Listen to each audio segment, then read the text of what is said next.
Janubiy Koreyada islom va koreys musulmonlari haqida. Nega koreyslar islom dinini qabul qilmoqda?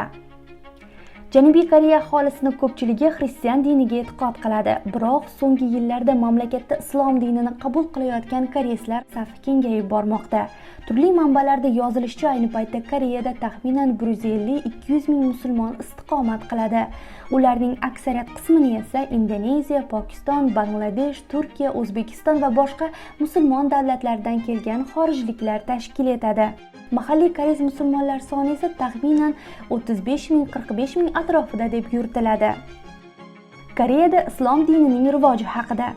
1967-yilda Koreya Musulmon Federatsiyasi tashkil etilgan. Bugungi kunga kelib mamlakat bo'ylab 200 ga yaqin masjidlar faoliyat yuritadi. Seul markaziy masjidi mamlakatdagi eng mashhur masjid hisoblanadi. U Seulning Itaewon tumanida joylashgan bo'lib, 1976-yilda ochilgan. Masjid Koreya Musulmon Federatsiyasi tomonidan boshqariladi va bugungi kunda mamlakatdagi eng muhim islomiy markazlardan biri hisoblanadi. Masjid nafaqat ibodat maskani, balki ta'lim, madaniy uchrashuvlar va islomni tanishtirish markazi sifatida ham faoliyat yuritadi. Har hafta yuzlab koreys va xorijlik musulmonlar juma namoziga shu yerga yig'iladi.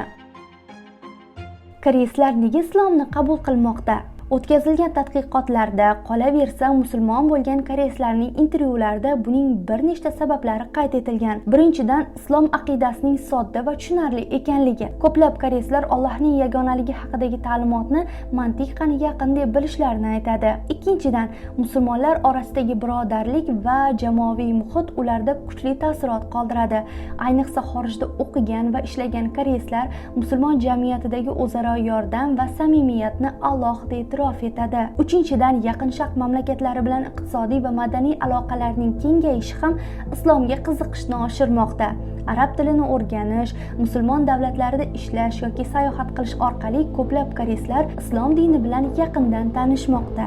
Shuningdek, internet va ijtimoiy tarmoqlar orqali islom dini haqidagi ma'lumotlarning ko'payishi ham yangi musulmonlar sonining ortishiga ta'sir ko'rsatmoqda.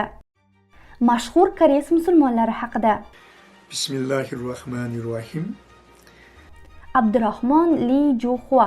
Janubiy Koreyada islom dini haqida so'z borganda, etnik koreys musulmonlari orasida alohida e'tirof etiladigan shaxslardan biri Abdurahmon Lee Joo-hwadir. U Koreyada tug'ilib o'sgan, keyinchalik islom dinini qabul qilgan va musulmonlar jamoasida faoliyat yurita boshlagan. Xususan, Seul markaziy masjidida ham imomlik qilgan. Lee Joo-hwa Koreya Musulmonlar Federatsiyasi bilan hamkorlikda mamlakatdagi musulmonlar hayoti, diniy ta'lim va madaniy muloqot masalalariga ham katta e'tibor qaratgan. U Koreyada faoliyat yuritayotgan etnik koreys imomlaridan biri sifatida tanilgan. Bugungi kunda Abdurahmon Lee Joo-hwa Koreyada musulmon jamoasiga xizmat qilish bilan birga koreys jamiyatiga islom madaniyatini yaqindan tanitishga hissa qo'shmoqda. Assalomu alaykum va rahmatullohi va barakatuh. Davud Kim. Asl ismi Kim Jae-han bo'lgan Davud Kim Janubiy Koreyadagi eng taniqli musulmonlardan biridir. Ashhadu an la ilaha illalloh va ashhadu anna Muhammadan rasululloh. U avval qo'shiqchi bo'lgan. 2019-yilda islomni qabul qilganini e'lon qilgan va keyinchalik musulmon hayoti, Qur'on va islom madaniyati haqida videolar tayyorlay boshlagan. Ayni paytda YouTube kanalida 7.700.000 dan ortiq obunachisi bor.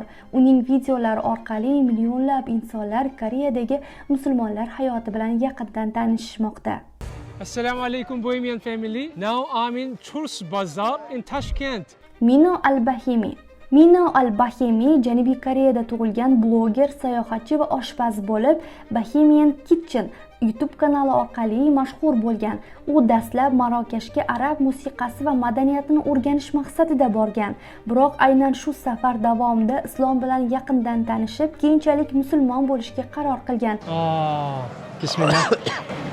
Bismillah bilan. Bular musulmon ekan. Uning o'zi men Marokashda musulmon bo'ldim, shuning uchun bu mamlakatni ikkinchi uyim deb bilaman deb aytgan.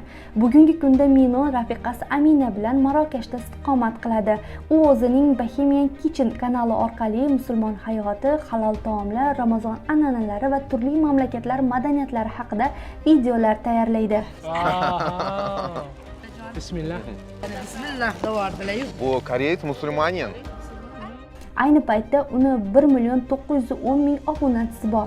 U mazkur kanali orqali ko'plab insonlarga islom hamda musulmon madaniyatini yaqindan tanitib kelmoqda.